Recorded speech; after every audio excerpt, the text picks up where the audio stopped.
Hey there, how's it going, everybody? It's Tuesday. It's Tuesday, June 7th, 2022. There's baseball. We're going to go over the baseball algorithm. It's the most predictive sports model ever created.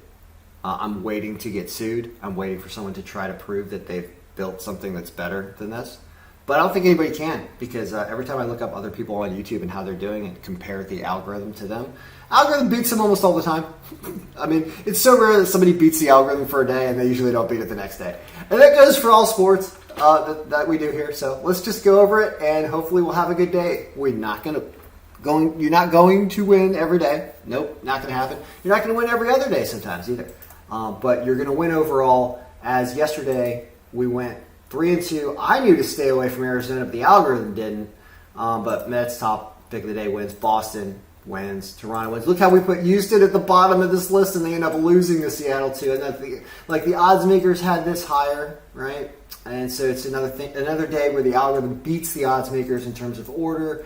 I won money yesterday. I doubled what I bet yesterday because I had the hockey game, and I stayed away from Arizona though. So I shouldn't have really won if I had bet Arizona along with the algorithm, but I just didn't like the way they were playing recently. So we'll go over today's games. Looks like a lot of consistency with the odds makers here. Top down. Stuff above 10% margin is good. There's no line on this Boston game right now, so we can't really talk about betting it. But other than the Dodgers over the White Sox at only minus 124 looks okay. And the Cubs over Baltimore, interesting. We've got an underdog Mets. Boy, Mets getting great lines, playing great ball. We got underdog Texas. I don't know. There was rain out, I think, yesterday. Are they replaying or something now? And underdog St. Louis over Tampa Bay. Interesting. So let's go over each game, and I'll do what I did the other day where I'll kind of highlight stuff. And then I'm not betting today because I'm not in a state where FanDuel is authorized to operate, and it's not in North Carolina. So I'm actually not going to bet. I was going to potentially do like Bet US or something like that, and then I thought I'd rather stick with FanDuel because FanDuel offers so many different types of wagers that you can combine together in the round robins or the parlays, which is the way I do things. Bet a little to win a lot is my philosophy with this, because then when you lose games or lose days, it's not a lot of money and it doesn't hurt emotionally. It's just like, all right, it was like a lottery ticket essentially that didn't win. But you get to watch your runners. That's what's enjoyable about it. It was very fun watching the Colorado game last night, having that be a pivotal game in my round robin, and also rooting for them and feeling like I had the money on the right team. And of course, Mike Smith gets a shot tipped. I know I'm talking hockey here, but the hockey game was very exciting last night. And the NHL algorithm predicted almost the exact score with a lot of games. It's pretty interesting. Anyway, all right, let's talk the games today. Texas and Cleveland. I think might be getting rained out or pushed back or something, so I almost don't want to talk about it. But all pitchers are 2022 stats. We're able to get current season stats for every pitcher. And I don't know what to do in this game, and I think it's rained out, so I'm just not going to talk about it. Arizona and Cincinnati. Good. I like that it's favoring Cincinnati today, given how bad Arizona's playing, right? Line's minus 140. Pitching good for Cincinnati and Ashcraft. Maybe he goes some innings. And look at how poorly Arizona's streaking. Minus 140, this team should win. It's only a 14th pick, but there's a lot of consistency in everything pointing towards Cincinnati, a team playing a little bit better after losing some games to the Nationals. So I'm okay with Cincinnati there. Agree with the algorithm. That looks great. Washington and Miami. Wow. Miami 7 runs at home. Only 6 innings pitched for... Okay, this needs to change. 0 ERA, 6 inning pitch is not acceptable. Last year, better. Okay, now we have a different game. So we got to refresh. That's why we go through every game. That's why we have to go through every game. Because the other stat for Edwin Cabrera of 6 innings was making this game look like 7-0 because it looked like he had a 0 ERA. He doesn't have a 0 ERA for life. That nobody does. So we got to get that back to, and apparently it was 5.8 last year, so he can get hit. So all of a sudden, this game, where the Nationals' bats have actually woken up recently, this game all of a sudden results in a ton of runs. So that's intriguing. And the minus 180, not worth it anymore. Look, all of a sudden now we're at a 2% margin. It was a completely different looking game before. So Miami is not a great pick at minus 180. Washington plus 1.5 is an interesting pick. And there's an overrun situation here. And the over team runs for Washington is very sneaky. I bet you it's only 3.5. So keep that in mind. I'm not going to highlight anything, but we're just going to talk and go a little faster. This is the second game that may or may not be happening with Texas and Cleveland. Here's another distorted ERA, but we have no other stats for him, and I'm not going to go fish him up because I got other stuff to do today. So I'm going to assume that we got bad information in this game, and I'm going to stay away from this game as well. Cubs in Baltimore. Really loves the Cubs. Keegan Thompson, 6-0. Look at him. Keegan Thompson pitching excellent. Baltimore, not a great team anyway. Bradish, not good. Cubs should be able to win this game. Only minus 108. Sixth pick of the day, so it likes the Cubs on the money line. Detroit and Philadelphia. Barely Detroit. Detroit and Pittsburgh. Pittsburgh playing better. Close game where Pittsburgh covers 1.5, but Detroit wins. Too close to call, in my opinion. Likes an under because of the pitching matchup and the line of factors, which are not confirmed, but the over-under is set at 7 anyway. Tough game to play. I'm going to stay away because it looks too tough. St. Louis and Tampa Bay. Here the algorithm said underdog St. Louis, but doesn't favor them by projected score. So we've got a conflict here. The margin and the projected score, somebody was asking me about the formulas that figure out what's doing stuff here. And the margin, which is related to the power, is an independent formula from the projected score formula. It's a different formula, actually. Even though they're somewhat connected, they're not completely connected. And so what that does is that will sometimes create a situation like this St. Louis game where the projected score says that Tampa Bay wins, but the margin says St. Louis wins. And so that means the algorithm is conflicted on the information it has. It thinks that Jeffrey Springs could pitch such a good game that St. Louis can't actually win, even though St. Louis's lineup factor and runs per game and streaks are all saying St. Louis could pull this off. So that says St. Louis plus 1.5 is actually the only thing that's confirmed there, because St. Louis plus 1.5 confirmed both by margin and they're only supposed to lose by less than a run. So you're expecting like a closer extra inning games. Also likes the under, but it's set at 7.5, and I just don't like taking unders in baseball in a game with no time limit. So St. Louis plus 1.5 is playable. It's probably about minus 140, 120, minus 125 maybe, 150. I don't know, something like that. Oakland and Atlanta. Likes Atlanta, but Atlanta's line is bad. Second pick of the day. That's a good ERA for Cole Irvin. So under here, here's at least a 9 under. You can see that the ERAs are actually good here. Bullpen not great. Oakland streaking terribly, which is why it's tough to take Atlanta on the run line because they're home and the money line is not paying. So I think it's an under in this game to get paid. Or you could just put Atlanta on the money line on a big round robin. Those are also options. Yankees in Minnesota. 6-1 Yankees. Cole Sands only 8 innings pitched. Do we have any other stats for Cole Sands? No. Damn. So that makes this tough because we're working with super limited. However, Yankees playing really well, going up a guy with a high ERA. You could risk it on the Yankees team runs because they're probably going to get there, but it's probably set at 4.5. Yankees to win is only minus 172. It's actually not that bad for the number one pick of the day, so there's that. This moved to the number one pick of the day after we changed that pitcher for Miami. So the Yankees to win is on there. That's playable. And it says they cover minus 1.5 for those risking trying to get paid, but that's not the round robin pick of the day. But Yankees to win at number one.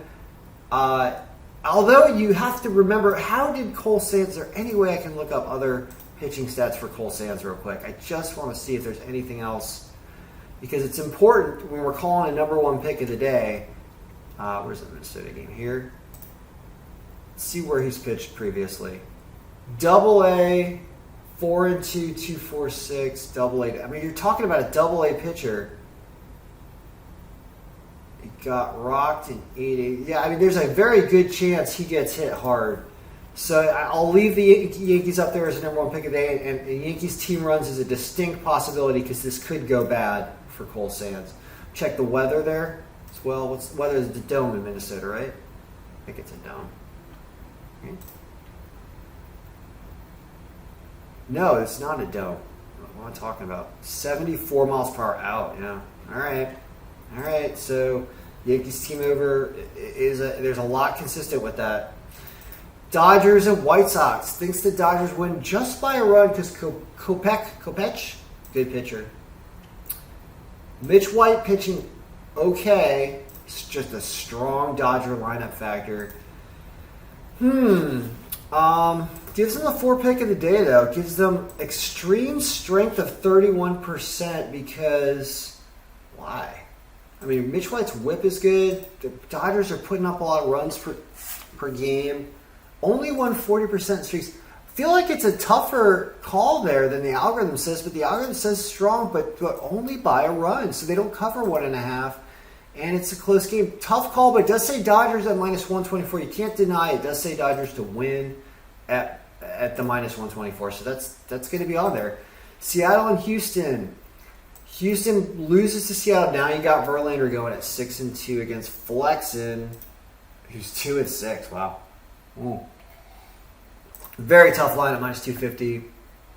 Both these teams playing okay. Tough. That's a tough game. You can see it's down as the 5th pick of the day. So look at that minus 250 for the 5th pick versus a +1 or minus 124 for the 4th pick.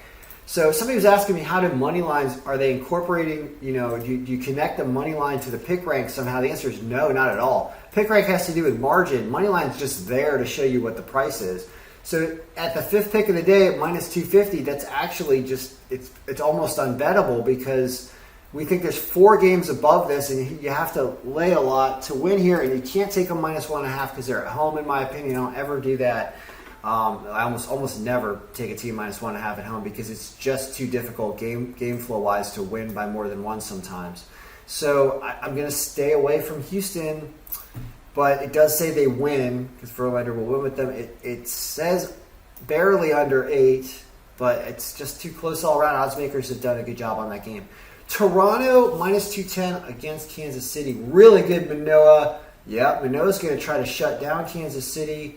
But is he going to wake up or is he going to get hit a little bit? Brad Keller trying, but just Kansas City is just so bad that he's probably pitching okay and just not winning. Says Toronto can cover the 1.5 in this game because of the bullpen of Kansas City.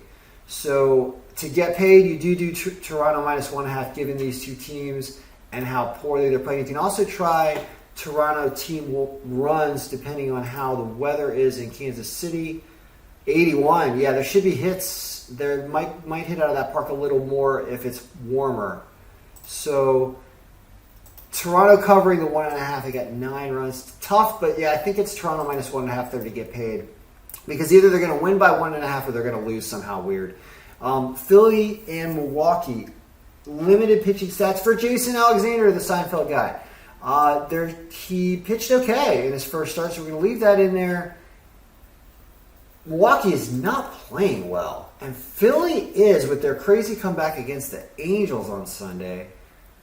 So they're favored by margin, but not by projected score. They do cover plus 1.5 by projected score, and it's Jason Alexander's second start. So here you have a guy coming in. He had good minor league pitching stats as well, if I remember correctly. Yeah, he's a good pitcher. So this is going to be a good game, yet he's going to be playing a team that's streaking in Philadelphia. And Ranger Suarez trying to stay above 500. So Philly probably fights this game. So Philly plus 1.5 is okay. Tough. But if you do anything, you can see because the margin is there and the score says they might lose a 4-3. The Philly plus 1.5 is actually a very strong pick. It's probably like minus 200 though, or minus 180. Boston and LA has no line. It says Boston. Reed Detmers is okay. Garrett Whitlock is pretty good. So Angels playing terribly in Boston. Yeah, okay, so it is Boston, no matter what the line is, if it's reasonable. Mets and San Diego. Like I said, Mets as an underdog. They came in yesterday and did it. Today, Darvish is 4-3, and Taijuan Walker's good. I see no problem with this 8% margin. Says they win this game 4-3, 4-2. There you go. Mets to win there. Colorado and San Francisco. Lots of runs in San Francisco. Much more. Why? Whoa. Well, all right. German Marquez has Colorado ERA stats. So I'm tempted to start, when the game is not in Colorado, to multiplying this by a factor instead and be like, instead of 6.71, he's really got like a 4.75 because he's playing in Colorado. And what does that do to the game? Like the bullpen ERA is really like a 4.5 because they're in Colorado. Stuff like that. It changes the game a little bit. As you can see, it brings it to a little more than 8 runs, but we'll back up and leave the formulas in there because Colorado stats are just a little inflated. So, that being said, it still likes the over in this game because Herman Marquez has been getting hit. 3.44, I don't know, that's tough. It says San Francisco wins this game, but it's minus 235. Line's not good, and it's only a two-run game otherwise.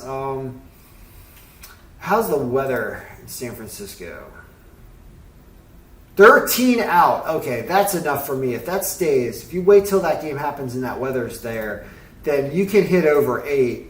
Because even with the adjustments, we still got to about 8.5 runs. If the wind's blowing out that much, then yes. Then the over is the play there because this line is not bettable.